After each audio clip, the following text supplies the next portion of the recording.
राधा रानी कौन सी, बड़े महाराज इनको तो एक ही शब्द में प्रणाम करे। महाराज जो कि सुधा निधि जी के 2 श्लोक अलौकिक हैं। लावण्यम परमाद्भुतम, लावण्यम परमाद्भुत भूतावर तनुर्लीला गतिश्चाद्भुता, दृगभंगी पुनराद्भुताद्भुतमं यस्यास्मितं चाद्भुतम। अरे साराधाद्भुत मूर्तिरद्भुत रसम दास्यम कदा दास्यति। बोले श्री कृष्ण से कहा तुम वृंदावन से क्यों नहीं जाते हो? बोले राधा रानी का चमत्कार अद्भुत ऐसा है कि देखते देखते क्षण क्षण में लगता ये नहीं देखा, ये नहीं देखा, इसे और देख लो, इस रूप के इस तमाशे को और देख लो, लीला के इस विलास को और देख लो, नासिका के सौंदर्य, माधुरों का माधुर्य, कपोलों की परमा, ललाट की गरिमा, चिबुक की सुषमा। महाराज अलौकिक अलौकिक में है, ठगा ठगा खड़ा खड़ा देखता रहता है। बोले समस्त इंदिराओं का स्वामी इस ब्रज की इंदिरा के आगे पानी भर रहा है। और वो जो सौंदर्य की गौरांगे मृदिमा स्मिते, मधुरिमा नेत्रांचले, द्राघिमा बक्षोजे, गरिमा तथैव तनिमा, मध्ये गतौ मंदिमा, शून्यम च प्रतिमा ध्रुवो, कुटिलिमा बिंबाधरे शोणिमा, श्री राघे हृदिते रसेन जडिमा, ध्याने तुम्हें गोचरा। सौंदर्य सीमा की पराकाष्ठा। और वो इंदिरा नहीं चंचला। स्त्री के के स्वभाव में कहीं न कहीं चंचलता साफ है ही है, क्यों चंचला, लक्ष्मी भी चंचला, स्थूल लक्ष्मी भी चंचला, और वो समस्त अधिष्ठात्री चैतन्य लक्ष्मी भी चंचला, विद्या भी चंचला। आज ये निर्णय ले रही है, कल ये निर्णय ले रही है, पूर्व पक्ष उत्तर पक्ष कहकर शास्त्र के विभाजन की सीमा ही नहीं है। बुद्धि भी चंचला, सब चंचल ही चंचल है। लेकिन केवल ब्रजमंडल में क्या हुआ है? बोले 2 ही चीज अचंचल हैं। अचंचलायत 2। बोले कौन कौन? बोले वो जो आकाश में जैसे कोई स्त्री चंचल अपने पति के काबू में नहीं रहती है, तो यहाँ से माँ, माँ से माँ, माँ से माँ, ऐसे स्त्री जोड़ती रहती है। बोले जब तो तुझे सब नहीं आती। बोले उसके स्वरूप में लाघव होने से बादलों को लाघव, इसलिए बिजली यहाँ चमकी, बिजली वहां चमकी, बिजली वहां चमकी। लेकिन कृष्ण वृंदावन के इस बादल कृष्ण में लाघव नहीं है, जो पीताम्बर में बिजली कस के खड़ी हो गई है।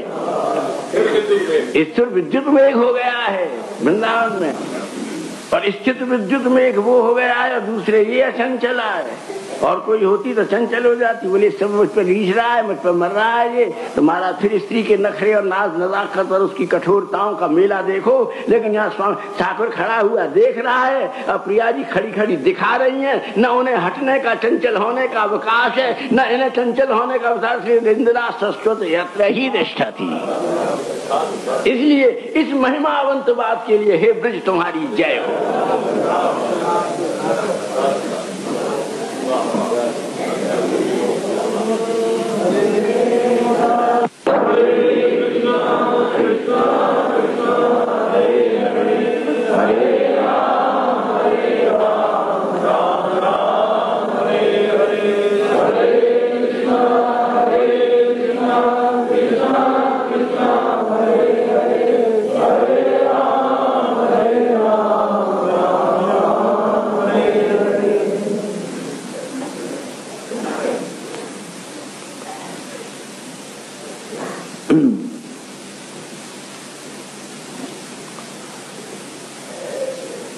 प्रसंग की तो कल एक प्रकार से संपन्नता कर दी। कई दिनों से जैसा श्री मदन लाल जी ने कहा, लोग सब जनों की, भक्तजनों की अभिप्सा है, उसको भी प्रसंग में ही संपृक्त करते हैं।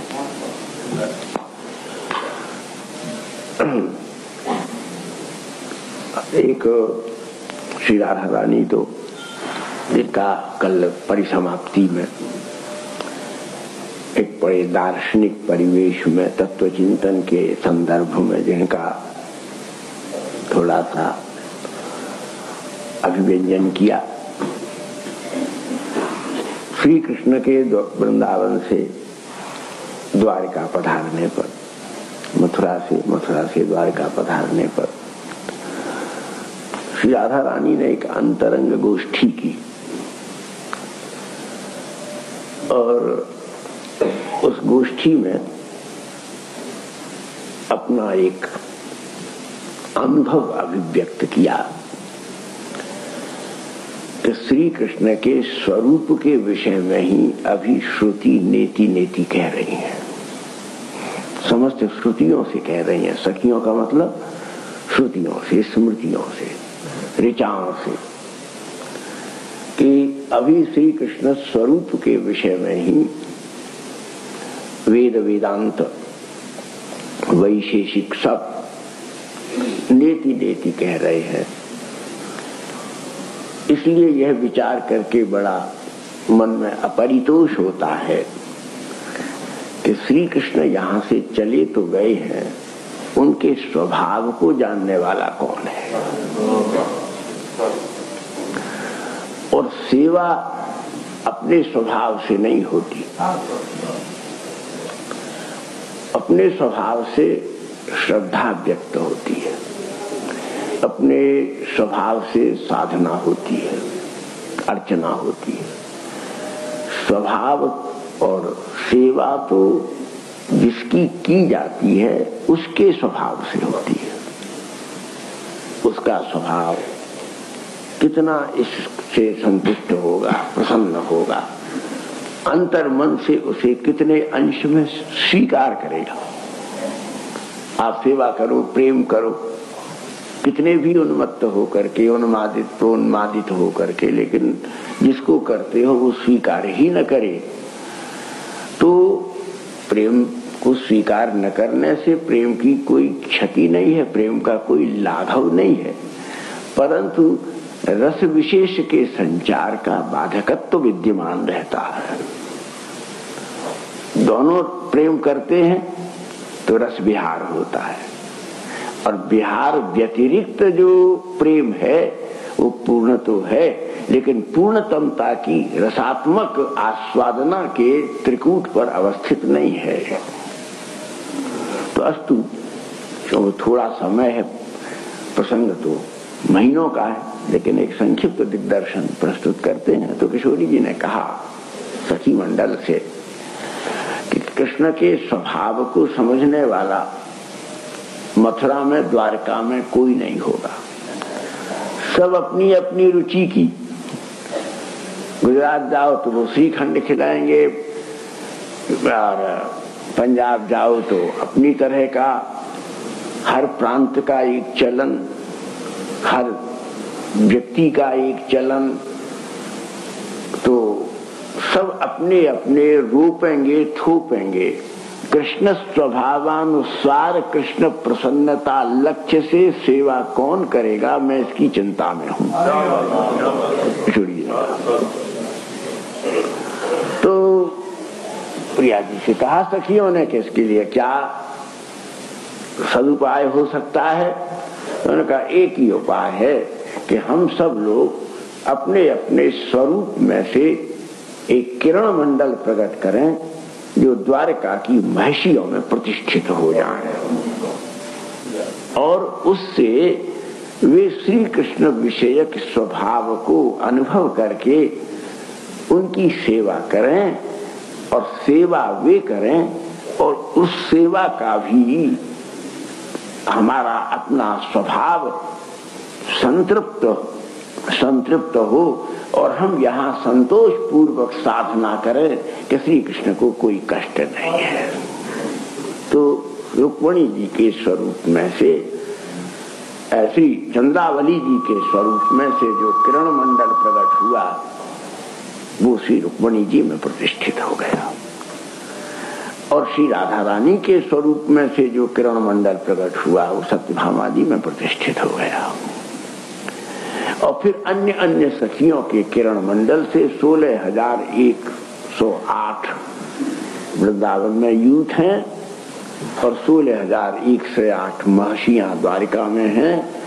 एक एक यूथ का तेज मंडल एक एक महर्षि में प्रतिष्ठित हो गया। तो रुक्मिणी जी एक और तो स्वयं में क्या थी, स्वयं में वैकुंठाधिष्ठात्री परालक्ष्मी। रुक्मिणी जी परा विद्या की परमाधिष्ठात्री, सर्वलोक गुरु वेशा, सर्वलोक महेश्वरी, सब लोगों की परम स्वामिनी, साक्षात परा विद्या की अधिष्ठात्री, वैकुंठाधिष्ठात्री परालक्ष्मी साक्षात समक्ष द्वारिका की योग पीठ पर विद्यमान थी। तो उस दिन तो प्रसंग एक और गंगी से उठ गया बीच में सूत्र रूप में। भीष्मक के यहाँ वहाँ महाराष्ट्र में इनका प्रादुर्भाव हुआ। तो एक दिन विवाह की सब कथा तो आप सप्ताह में हमसे या इनसे जिसका नंबर आएगा तो विषय का विवाह की रहेगी, तो आप श्रवण कीजिएगा। वहां एक दिन श्री एक अपनी प्रिया प्रेयसी वधू, क्योंकि ये जो द्वारका की जो वधू वृंद हैं ये कामी जन विमोहनी नहीं है, ये अवधूत जन विमोहनी रस विधूत कोटि कोटि विधु किरण मंडल संजात सुधाकर सिंधु अभिसिंचिता है। इसलिए अवधूत जन विमोहनी है। नारद आदि सदा इन महर्षियों की चरण धूलि का सेवन करते हैं, क्योंकि जैसे कमल में से मकरंद निकलता है, ऐसे ही द्वारिका के योगमय तत्व सरोवर की कमलिनी रूप महर्षियों का मकरंद ही ये भक्ति पर तत्व है, जिसका ऋषिगण निरंतर अपने अपने व्रतानुष्ठानों को छोड़ करके द्वारिका में रह करके सेवन करते हैं। तो जब ये वधू का सबसे बड़ा चमत्कार तब होता है, आकर्षण, विमोहन, उन्मादन, जब वह मानवती होती है। मान 4 प्रकार का होता है और 4 प्रकार के मान के फिर बहुत से रस शास्त्रों में भेद किए गए हैं, उनकी यहाँ अपेक्षा नहीं है। तो 4 प्रकार का मान है जो नायिका करती है, और उस मान के विमोचन करने की अनेक अनेक परावृत्ति हैं जो धीर ललित नायक में विशिष्ट रूप से विद्यमान होती हैं। मथुरा के कृष्ण धीरोद्धत हैं, द्वारका के कृष्ण धीरोदात्त हैं, कुरुक्षेत्र के कृष्ण धीर प्रशांत हैं, लेकिन श्री वृंदावन के कृष्ण धीर ललित हैं। धीर ललित नायक ऊपर से ऊपर भी जा सकता है, नीचे से नीचे भी जा सकता है। इसलिए सरस्वती पाद ने धीर ललित नायक वैशिष्ट्य को व्यक्त करने के लिए श्री कृष्ण को बिट तक कह दिया है। गोप वधू बेटा, गोप वधू बिट है। अब बिट का अर्थ नहीं बताएंगे, ये बहुत रसात्मक शब्द है। गोप वधू बिट है, लंपट है। रघुनाथ जी नहीं हो सकते। कोई कह श्री कृष्ण राम जी में क्या विधि, रघुनाथ जी लंपट नहीं हो सकते, धूर्त नहीं हो सकते। ये लंपट भी है, धूर्त भी है ना, इसलिए बिट है ना। तो गोप वधू बिटेन हटेन केनापि शठेन, गोप वधू बिटेन दासी कृता गोप वधू बिटेन। माला सरस्वती पाद, मधुसूदन सरस्वती पाद गीता भाष्य के उपरांत में ये बात अस्तु। तो श्री कृष्ण धीर ललित नायक है, इनकी कोई इज्जत नहीं है। कृष्णे पादावने जने, एक और तो संपूर्ण व्यास पराशर आदि इनके अग्र पद के ऊपर प्रतिष्ठित कर रहे हैं। दूसरी ओर कृष्ण पादावने जले, आने वाले यात्रियों के जूते पीतांबर से माफ साफ कर रहे हैं। कोई इज्जत प्रतिष्ठा इनकी नहीं है, जबकि सर्व प्रतिष्ठा के कांत ये हैं। सर्वनिष्ठा प्रतिष्ठा के परम एकांत कांत यही है। हाँ, सर्वरस प्रांत श्री कृष्ण चरणारविंद है, जिसको वेदांत और उद्धांत दोनों ही तत्व ज्ञान अपने अपने दिव्य प्रतिवेद्य रस के द्वारा अभिसिंचित, प्रक्षालित और अभिषिक्त करते हैं। इसलिए एक ही शब्द सरस्वती पाद का है, रोज आप पढ़ते ही हो, कृष्णात् परम किमपि तत्व महम न जाने, हम न जाने वेदांतमपि न जानाति। वेदांत वेद्यः पुरुषोत्तमस्य परतत्वं शास्त्रकारैः कवयः तत्ववादिभिः ते भी न जानन्ति। आप अनंत है। तो श्री रुक्मिणी जी ने मान किया। श्री रुक्मिणी जी दक्षिणा नायिका है, इसलिए मान करने में पंडित नहीं है। और सत्यभामा जी महापंडिता है। महाराज धूर्त के साथ जब तक धूर्त नहीं हो, काबू नहीं जाता है। वो जब होती है तो श्री कृष्ण से 21 होती है। उनके मारे श्री कृष्ण चक्कर खाते हैं। बल्कि कोई कोई तो कहता है कि सत्यभामा जी के मारे डरे डरे होकर के महाराज द्रौपदी जी के पास जाकर रहते हैं, है ना, बहन के पास जाकर रहते हैं। द्रौपदी जी भगवान की बहन है, वैसे भी बहन है क्योंकि कुंती जी बुआ की पुत्रवधू है, दूसरी तरफ से इसलिए बहन है कि दोनों ही यज्ञ कुंड से प्रकट हुए हैं। अब अयौनिज केवल दो ही हैं, अयौनिज दो ही हैं, या तो श्री कृष्ण और या श्री द्रौपदी पांचाली। या तो पूर्ण ब्रह्मचारी श्री कृष्ण हैं या पूर्ण ब्रह्मचारिणी केवल द्रौपदी है। उद्धरेतस या तो श्री कृष्ण है या उद्धरेतिसा केवल श्रीमद द्रौपदी है। इसलिए सजातियां हैं, सजातियां हैं। इसलिए ब्रह्मवर्चिष्य मंडल दुई के पास में है, या द्रौपदी के पास में या श्री कृष्ण के पास में है। इसलिए द्रौपदी जी के तत्व को न जानने के कारण प्राकृत लोग कुछ अनपेक्षित अनावश्यक आक्षेप कर देते हैं। अस्तु, हम प्रसंग पर आए तो एक दिन श्री भगवान की बड़ी इच्छा,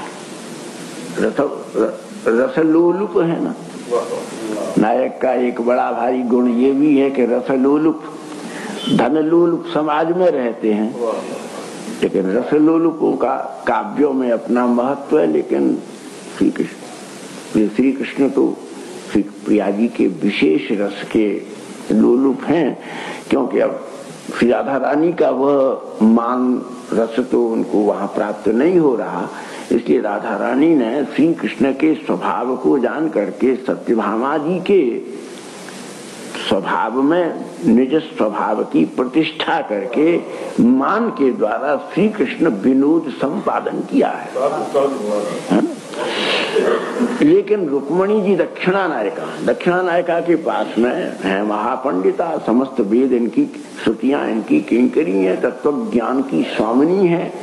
नारदादिकों के पास में, सनकादिकों के पास में, शेषनाग के पास में जो ज्ञान है वो ज्ञान वो अपने मुख से प्रकट करते हैं, लेकिन उनको मिलता कहाँ से मिलता है? शेषनाग को शास्त्र फनों में औपनिषदक परम ज्ञान की प्राप्ति उद्गम कहाँ से होता है?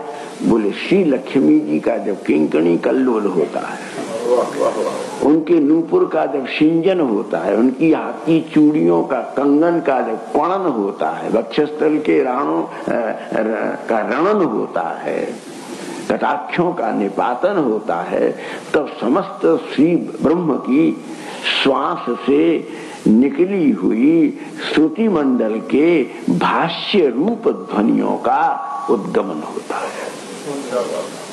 ब्रह्म के मुख से, नारायण के मुख से श्रुति निकलती है और श्री लक्ष्मी जी चूड़ी बजा देती हैं कभी कंगन बजा देती हैं, कभी अनंताकंपन करती हैं, कभी वक्षस्थल के हारों का, श्रगों का रणन क्वणन करती हैं, कभी किंकणियों का निनादन करती हैं, नूपुरों का सिंजन करते हैं, अपनी बिछुआओं की किरणों से एक अपूर्व मंद मंद ध्वनि उत्पादन करती हैं। तो उससे क्या होता है कि गंभीर श्रुतियों के तात्पर्य उच्छलित होकर के शेष के फणों की मणियों के रूप में झिलमिल हो जाते हैं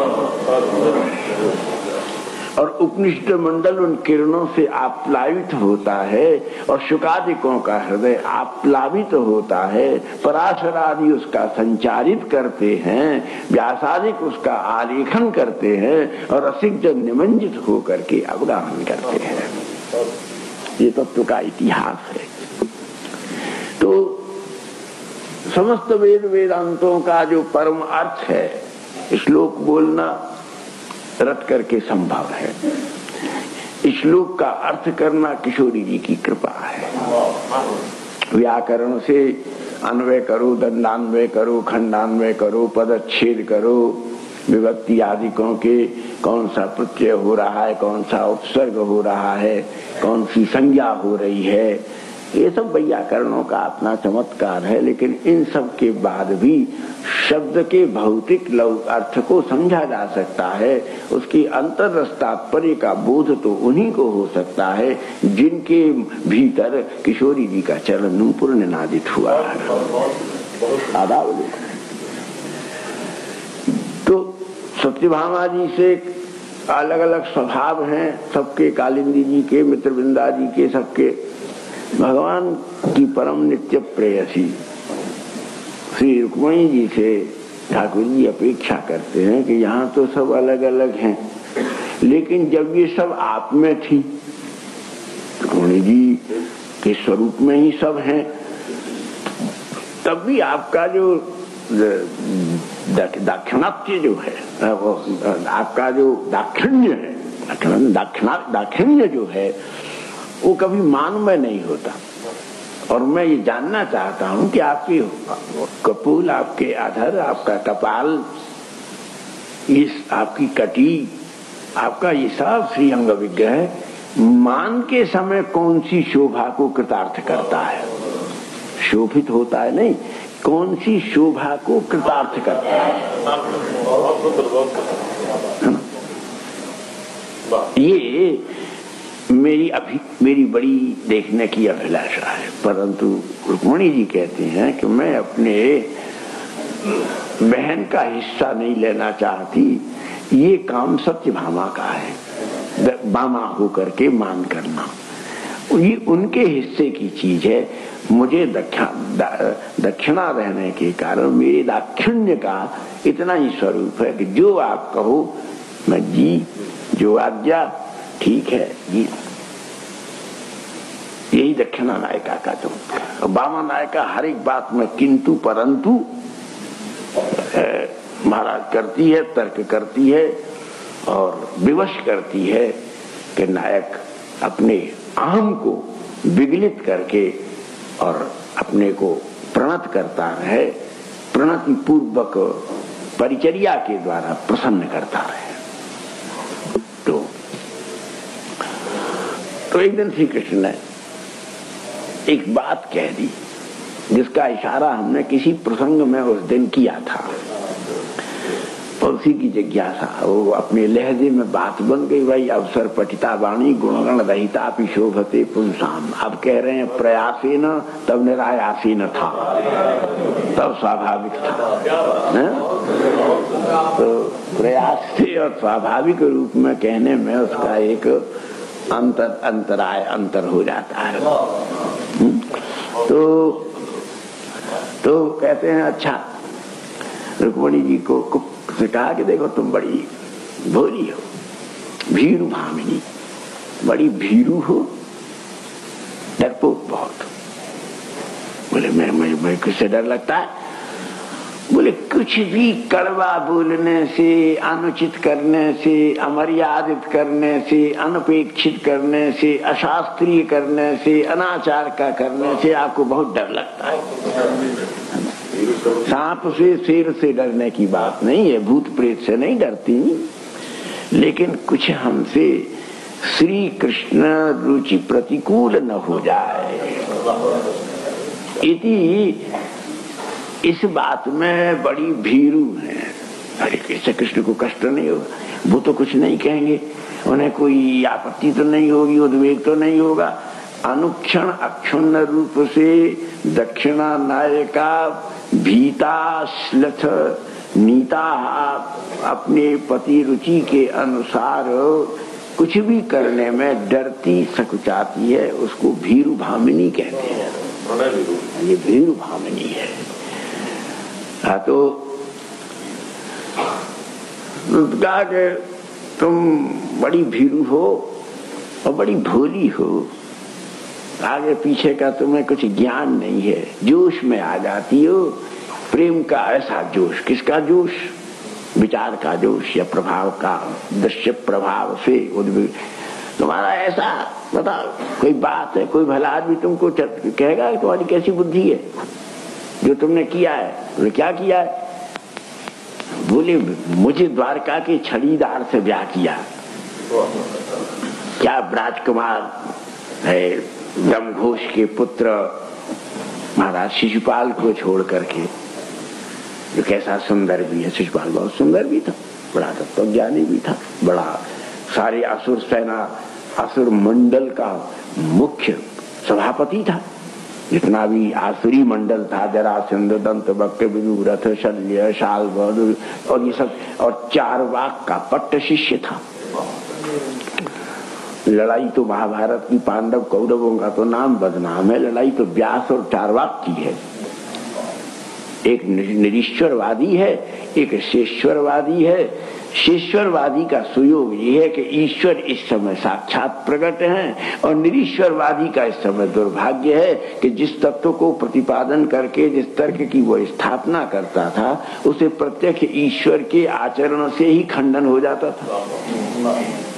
इसलिए चारवाक की बात थी, लेकिन दोनों समकालीन ऋषि हैं।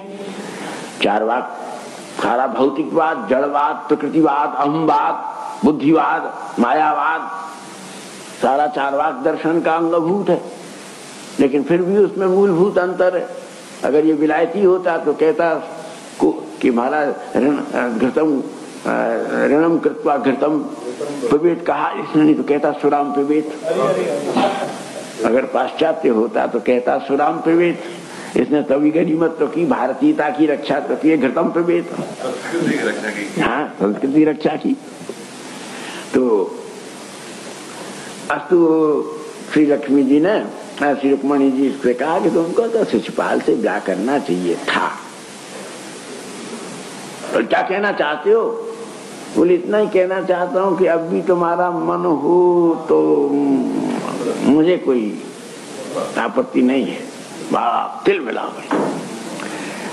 रुक्मणी जी को मन में आया कि राजाओं के यहाँ जैसे एक रानी को रखना, एक को छोड़ना, एक को ब्याह करना, एक को डाइवोर्स करना, श्री कृष्ण के मन में भी कोई इतर भावना आ गया हो। इसलिए बोले आप क्या कहना चाहते हो? आप साफ कहो ना।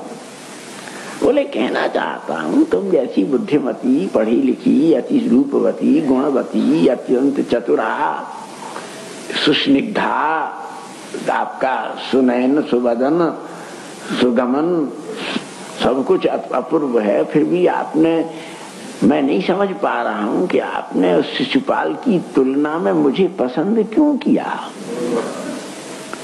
और मुझसे तुम जानती हो मेरी कमजोरी को कि मैं उद्धरेता ब्रह्मचारी, और 24 घंटे रथ पर बैठा हुआ साल भर बाहर घूमता रहता हूँ। पांडवों के यहाँ वहां गैया चराता था, यहाँ घोड़े चराता हूँ।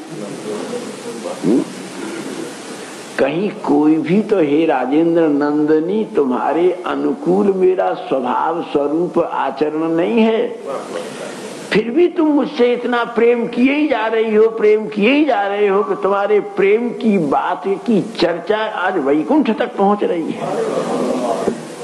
त्रिलोकी में चर्चा है कि प्रेम हो तो रुक्मणी सा, पर वधू हो तो रुक्मणी सी। एक और तुम्हारे प्रेम के, तुम्हारे रूप, सौंदर्य, माधुर्य, तुम्हारे लीला और सब इतनी महाराज नहीं तो सौत जल के मरी जाती हैं आपस में, अगर दो भी सौत हो जाए। यहाँ सत्यभामा जी भी महाराज जब कोई बात करती हैं तो पहले कह देती हैं दीदी से नहीं कहना, दीदी न देख लें, मैं तुमको तंग करती हूँ, मैं तुमसे खुशामद कराती हूँ, इसको देख के दीदी का मन दुखी न हो जाए, इसलिए दीदी को मत दिखाना। तो सत्यभामा लक्ष्मणा राजकुमारी मद्रास की कालिंदी सूर्य की बेटी महातेजस्विनी, जिसकी जब द्वारका में चलती हैं तो सब अपनी आंखें बंद कर लेती हैं, उनका तेज किसी से सहन नहीं होता है, लेकिन श्री कृष्ण के सामने उनका तेज ऐसा हो जाता है जैसे सूर्य के समय कोई दीपक छत पर रख दिया जाए। अलग अलग मंडल है। तो महाराज उन्होंने, तुमने ये क्यों ऐसा किया, तुमको मेरी किस बात पर तुम रीझ गई? भैया 10-5 मिनट ज्यादा कह ले तो कहते हैं अच्छा इसमें टाइम तो हो गया है। तो बोले अच्छा बताओ कौन सी ऐसी बात थी है? तो बोले अपनी प्रशंसा सुनना चाहते हो या यथार्थ को जानना चाहते हो अथवा मुझे त्यागना चाहते हो? बोले तीनों बात नहीं है, मैं जो कुछ करता हूं अपने लिए नहीं करता, तुमने मुझे पसंद किया है तो दूसरे लोग भी नहीं समझ पा रहे हैं कि मुझे क्यों पसंद किया जाए, तुम बताओ कि मुझे क्यों पसंद करना चाहिए। सारे संसार को आपसे ही इस वृत्ति का उन्मेष प्राप्त होगा। तो श्री रुक्मिणी जी ने कहा कि देखो मैं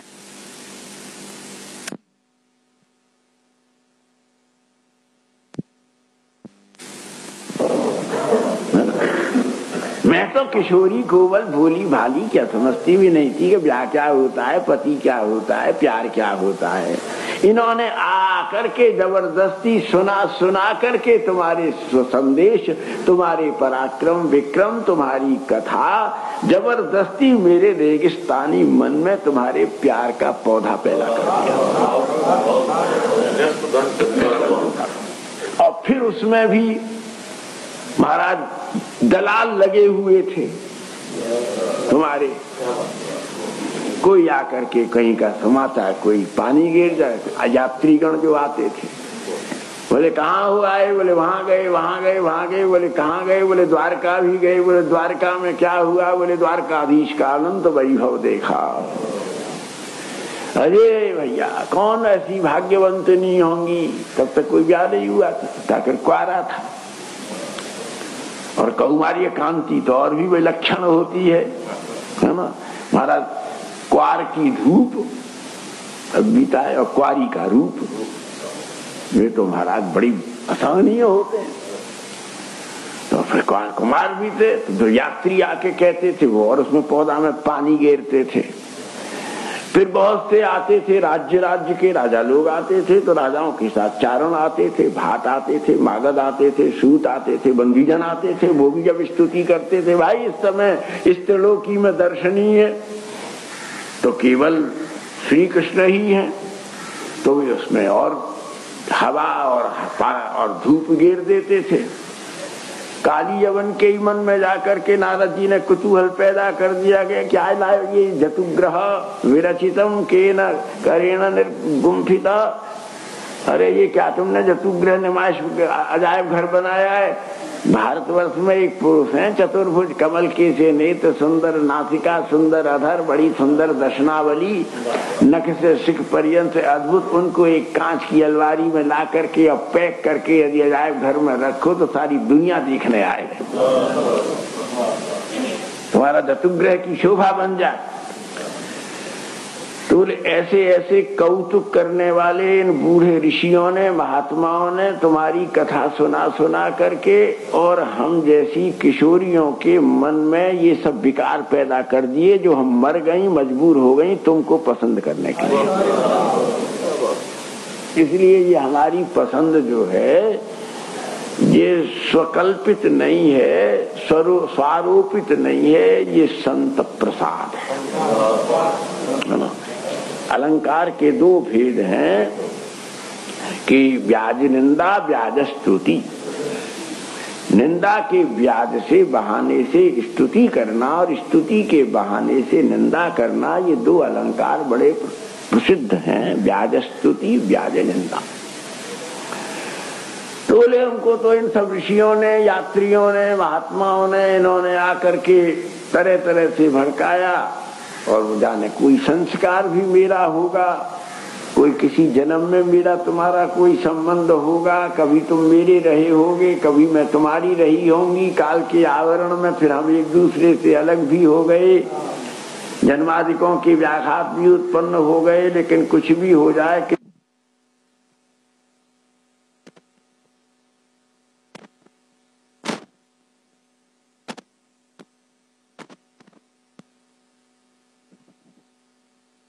के उमड़ते घुमड़ते घटाटूप आवरण आकाश में कितने भी आच्छादित हो जाएं, लेकिन किसी न किसी, जैसे सूर्य अपनी किरणों से फाड़ देता है और फिर संसार में अपना प्रकाश प्रस्तुत कर देता है, ऐसे ही किसी न किसी जन्म के संस्कार जन्म मरण के अनंत आवरणों को तोड़ करके कभी न कभी अपने सूर्य का जब उदय करता है तो अंतर प्राण के कमल का विकास हो जाता है।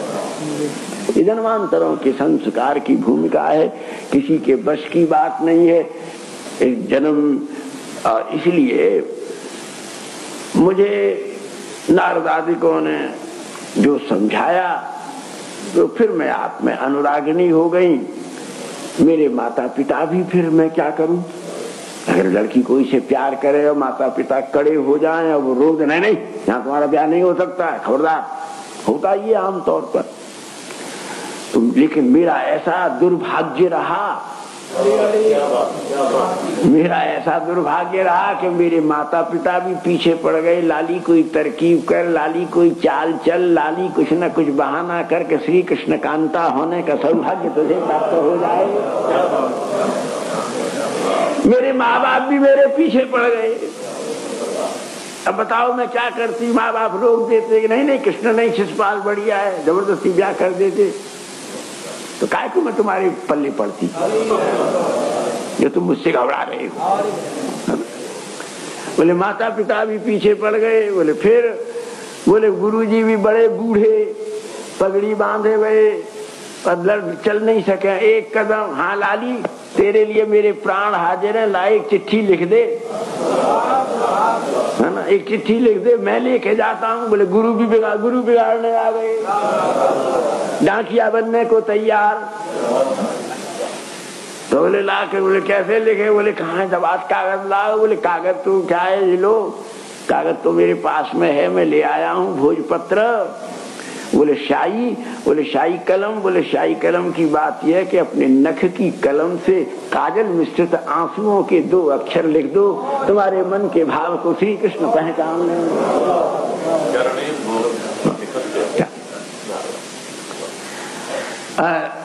चरणे न लिखन्ति तदा भवन्ति विश्रब्द भाव, और कज्जले न लिखति इति प्रणय भाव।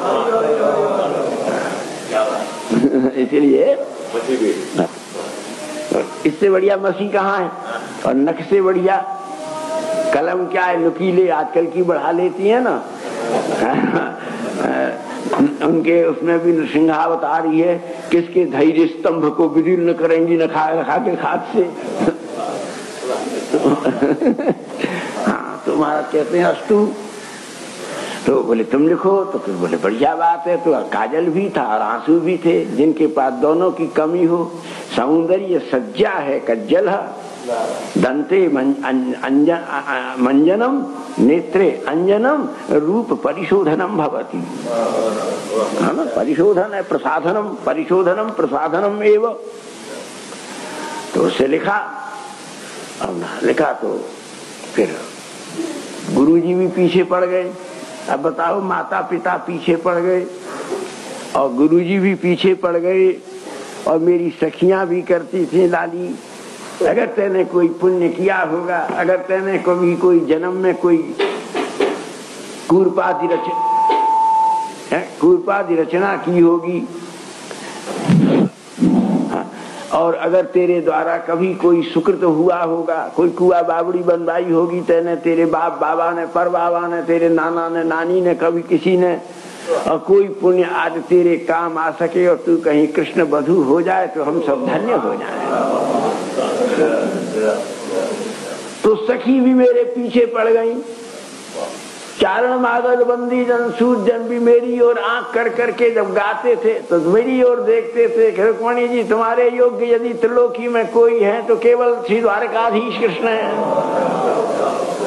है ना। अपना ये ईदृशा पुरुष भूषणेन भूषयन्ति हृदयं न सुध्रुवः धिक तदीय कुलशील यौवनम धिक तदीय गुण रूप संपदा। इनको न पाया तो क्या पाया।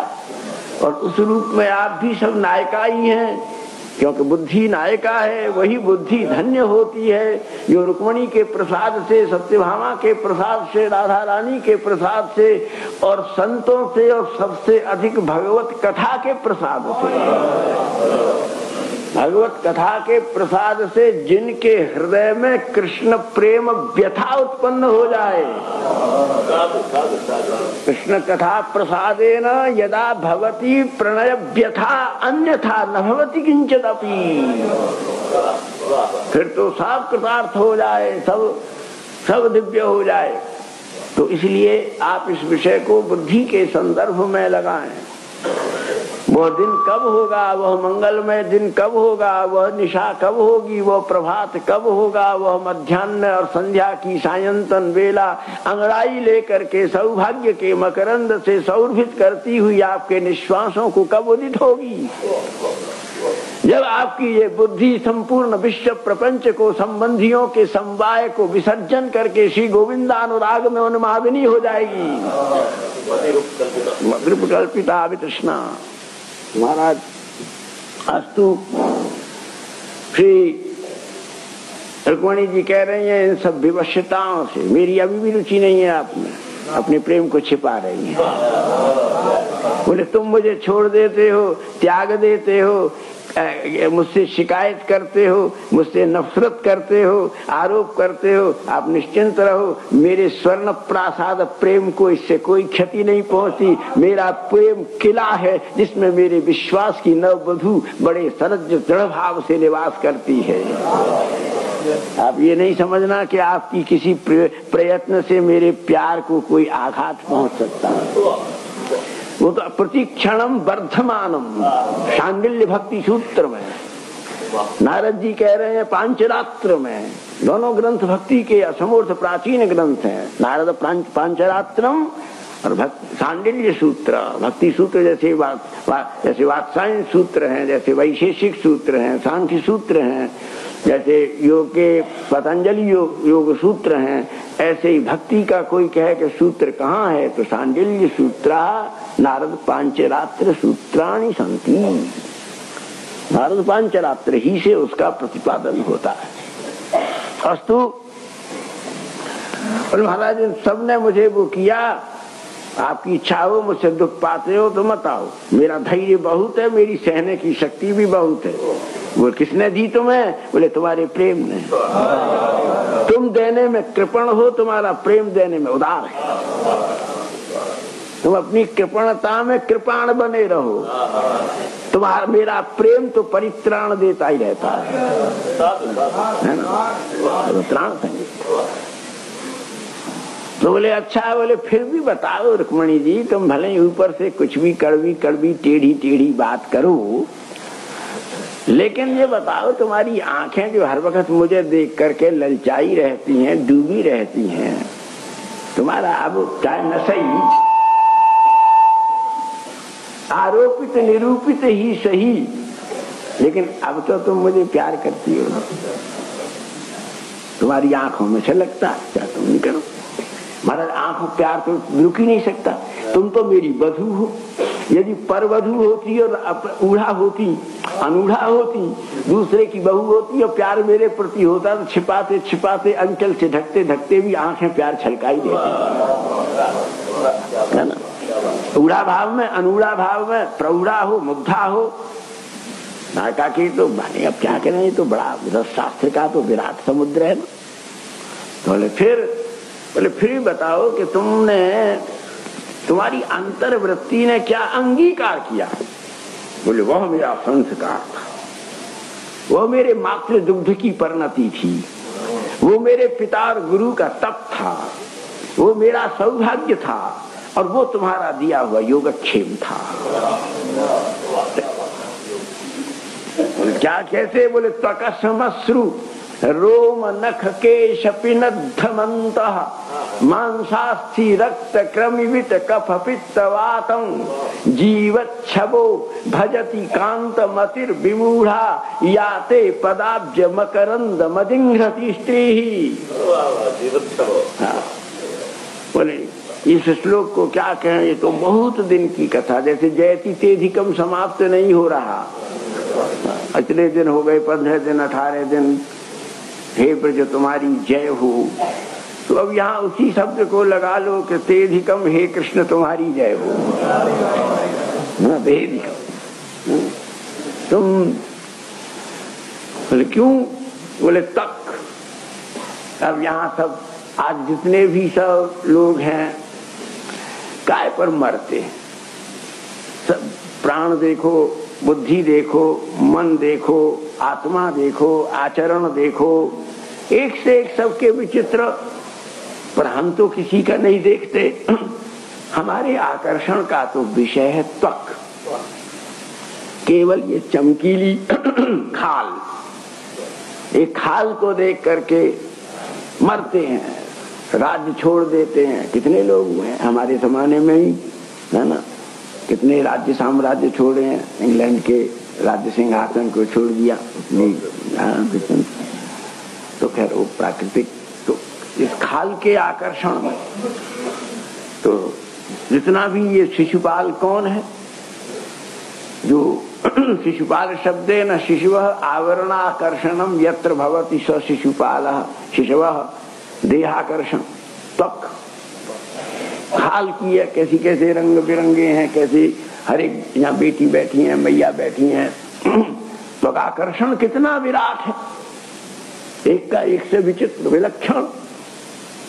तो ये त्वगाकर्षण का नाम ही त्वग नहीं, त्वगाकर्षणम शिशुपाला। खाल विषयक जो विमोहन है, खाल विषयक जो आकर्षण है, सम्मोहन है, खाल विषयक जो संधान है, एक बाण संधान किया, खाल जिन किरणों का श्वेतमान अरुणिमा। तो महाराज बताओ, अब उसी खाल में खुजली हो जाए, कोड़ हो जाए, तो महाराज पास जाने में घृणा आ जाए। जिस पर मर रहे थे, सब कुछ न्यौछावर कर रहे थे, जिसके बिना सोना रातें बेचैनी से भर गई, दिन अत्यंत दुर्गम हो गया काटना। वही खाल जब खुजली, कोढ़ अथवा और स्किन डिसीजेस जब हो जाते हैं, तो जिस अनुपात में प्रेम चढ़ा था, उसी अनुपात में घृणा का दौर नहीं हो जाएगा। तो जिसमें विकृति संभावना है, आप बताओ मैं शिशुपाल के साथ कैसे प्यार कर सकती हूँ?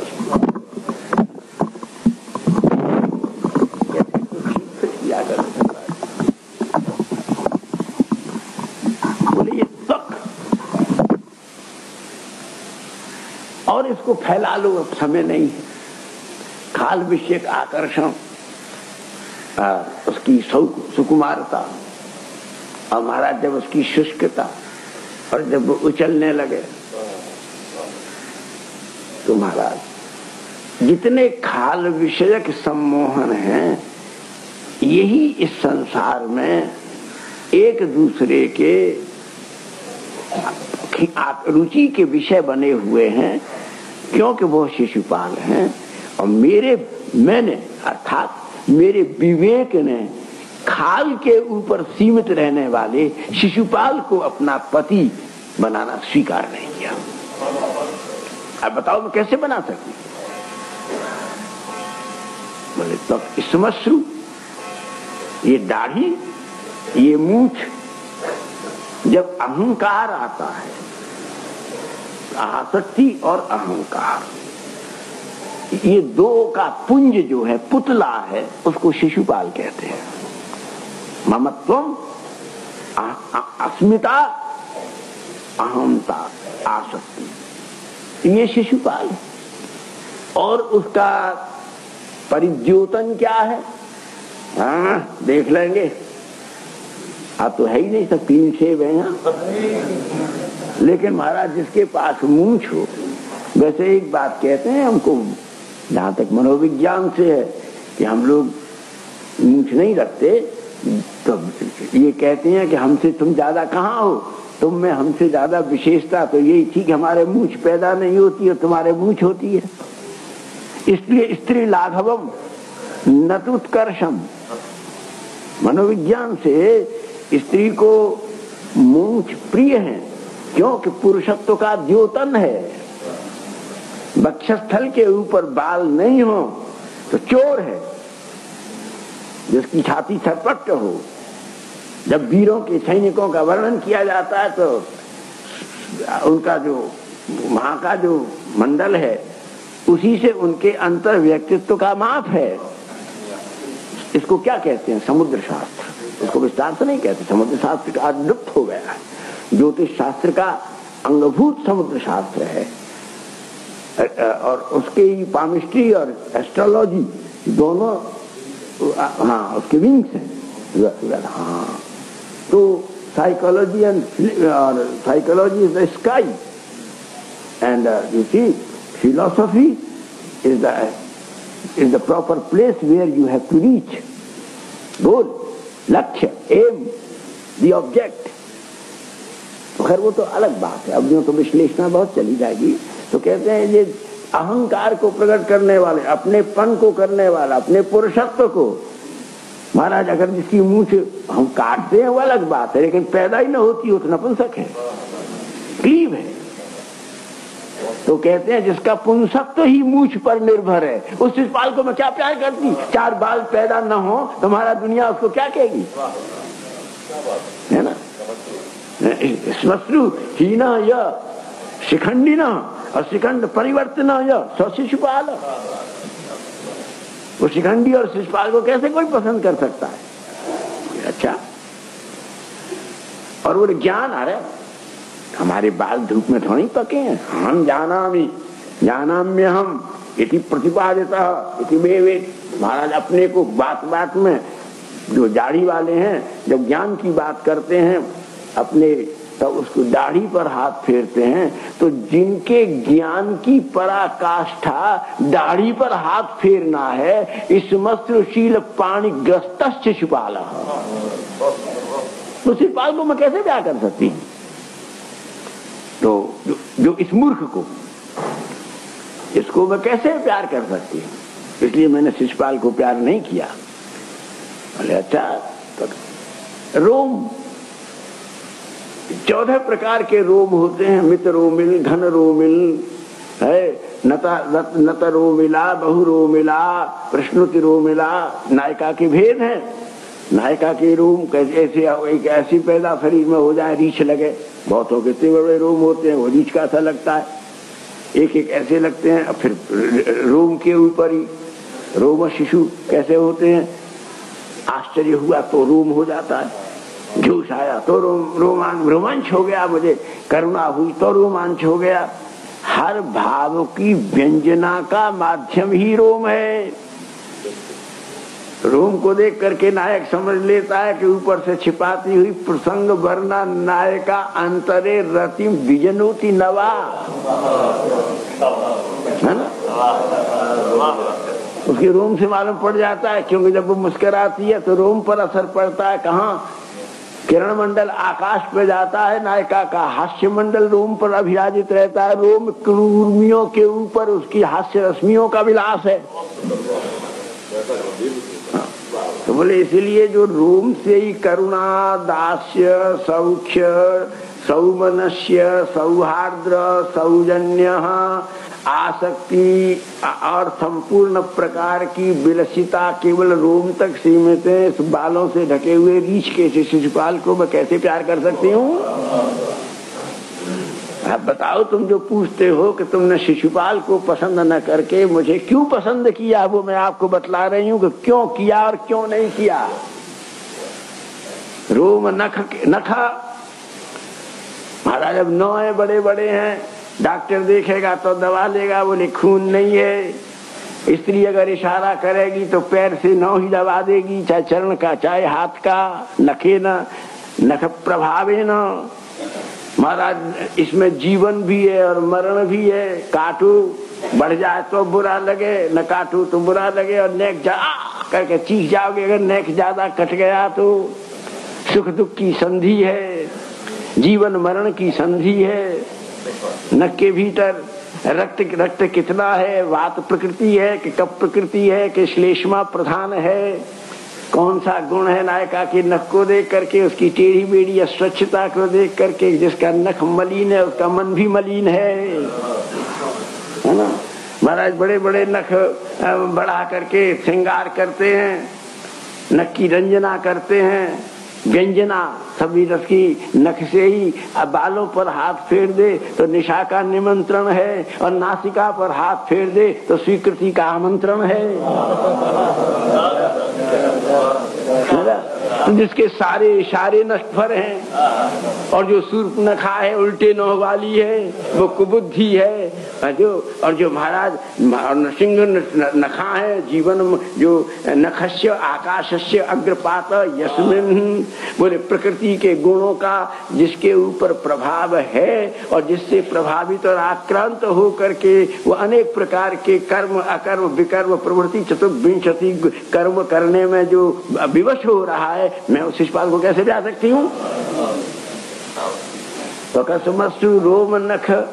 और बोले महाराज केश जब देखो तब गंगा जेब में निकाला, 2 हाथ मार लिए। आजकल के लड़कियों को देखो महाराज, जा रही हैं, कभी यूं करी आती हैं, कभी टेढ़े बना आती हैं, कभी झाड़ू करी आती हैं। 24 घंटे केश श्रृंगार। वो जानती है कि वरुण पास और कुबेर पास से निकल सकता है, कामनी केश पास से नहीं निकल सकता। तो कामनी केश पाश आसक्त शिशुपाल को मैं कैसे कर सकती हूँ? मैंने तुमको चाहा जो किसी कामनी के केश पास से कोई बद्ध ही नहीं हुआ ना। विनिर्मुक्त योगेश्वर। तो हर बात को केश में दिन भर प्रसाधन करते हैं, कैसे कैसे डिजाइन से बनाते हैं, घुराते हैं, बेड़ी की कबरी की, चूड़ा कृताकृत विलसिता, मालती के कुसुम गुंथन किए। किसी की बात अच्छी लगी तो नेक से हिला दिया तो बेणी की मालती कुसुम बिखर गए। महाराज अलकावली जब नेक्सी सी कपूर पर आई तो यूं कैसे कहें कि मुझे मंजूर है, जरा झटका दे दिया, झटके में लटका आ गया।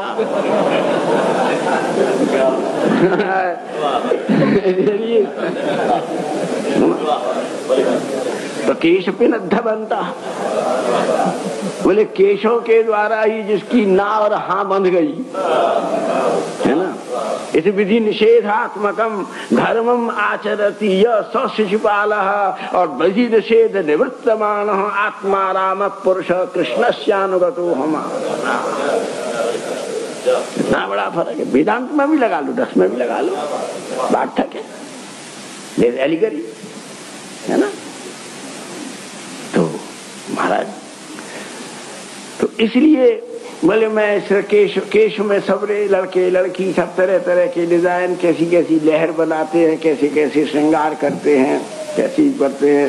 सारे बालों के बीच में ही मांग भर करके तो स्त्री अपना दुधारा करती है कि देख लेना, चक्कू छुरी से तो भीतर शरीर में से खून निकलेगा, और मेरी नजर लग गई तो माथे पे खून बहेगा। डिमांड्स बंधी हुई है, डिमांड्स एंड डिमांड्स, मांग के माने नित्य नई फरमाइश। बोले जिसके पास कामनाओं का डिमांड्स की लाल साइन बोर्ड लगा हुआ है माथे पर, उस पर रीझने वाले इस शिशुपाल को मैं कैसे प्यार कर सकती हूँ? मेरे प्यार की तो कोई डिमांड ही नहीं है, मेरा प्यार तो स्वयं डायमंड है,